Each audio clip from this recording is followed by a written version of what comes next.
Hello friends, स्वागत है आपका अपने ही यूट्यूब चैनल सक्सेस क्लासेस में। तो फ्रेंड्स, आज हम लोग विजयनगर के बारे में पढ़ेंगे। विजयनगर जो कि इसके बारे में एक या दो क्वेश्चन एग्जाम में आ ही जाता है, तो इसके बारे में हम लोग डिटेल से पढ़ेंगे। तो सबसे पहले आपसे पूछिएगा, इसके लिए सबसे पहले आप इस चैनल को सब्सक्राइब कर दें, लाइक कर दें और बेल आइकन को दबा दें, ताकि मैं कोई भी वीडियो अपलोड करूँ उसका नोटिफिकेशन सबसे पहले आप तक पहुँच जाए। तो हम शुरू करते हैं।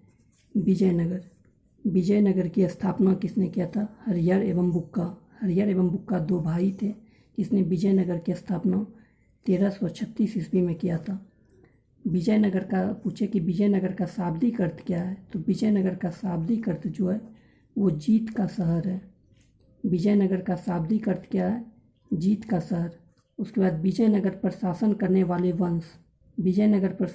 वाले वंश का क्रम पूछते तो वो पहले संगम था, फिर सुलुभ, फिर तुलुभ एवं अराविडी वंश। और इसके कौन कौन संस्थापक थे उसके बारे में भी मैं बता दूंगा।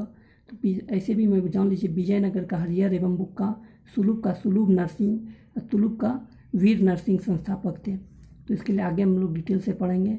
और इस तरह का क्वेश्चन आपको यूपी पीसीएस हो, बीपीएससी हो, यूपीएससी हो, जेपीएससी हो, इस सब में पूछ देता है। आगे, विजयनगर की राजधानी क्या थी? तो राजधानी हम्पी थी, राजभाषा तेलुगु था। और विजयनगर पूछते कि स्थित कहाँ, किस नदी के तट पर स्थित है? तो वो तुंगभद्रा नदी के तट पर स्थित है। विजयनगर जो है तुंगभद्रा नदी के तट पर स्थित है। नंबर 2, देखिए संगम वंश के बारे में, क्योंकि संगम वंश विजयनगर का प्रथम वंश जो था वो संगम वंश था। और संगम वंश का संस्थापक कौन था?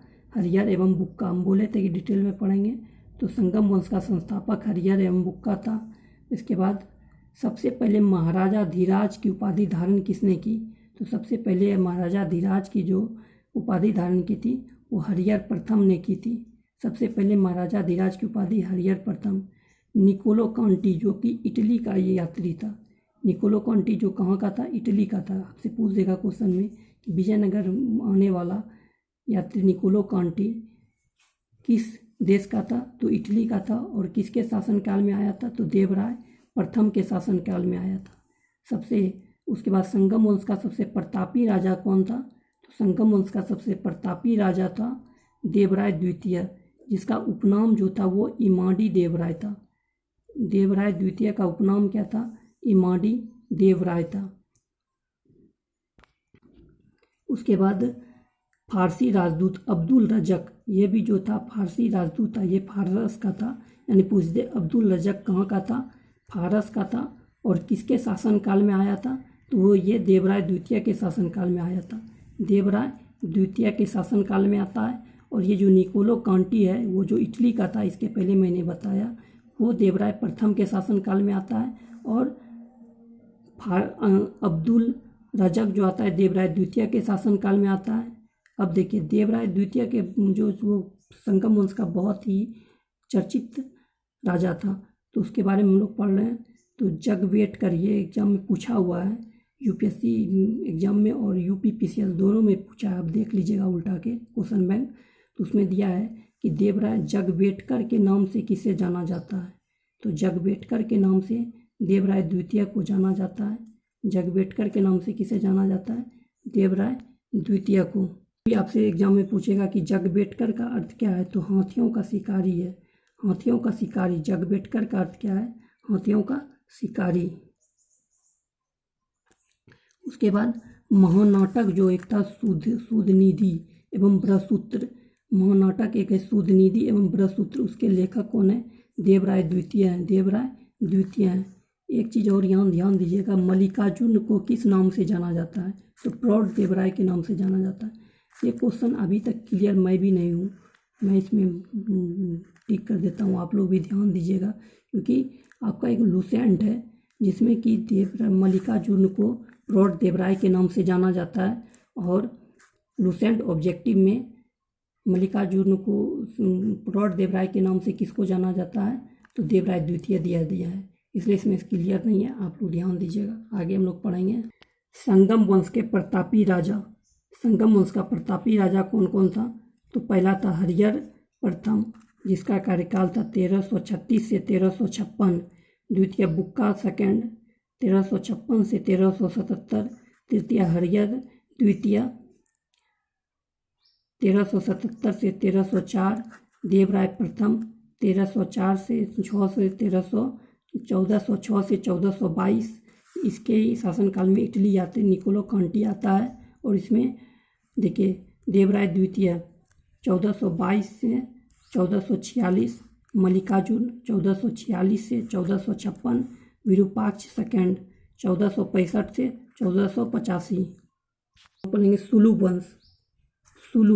सालुब वंश जो कि सेकंड था, यानी विजयनगर का सेकंड राजवंश। पहला संगम, द्वितीय सालुब वंश। तो विजयनगर का दूसरा राजवंश कौन था? सालुब वंश था। सालुब वंश के संस्थापक कौन थे? वीर नरसिंह। और कार्यकाल 1485 से 1506 ईस्वी। आगे पढ़ें तुलुब राजवंश।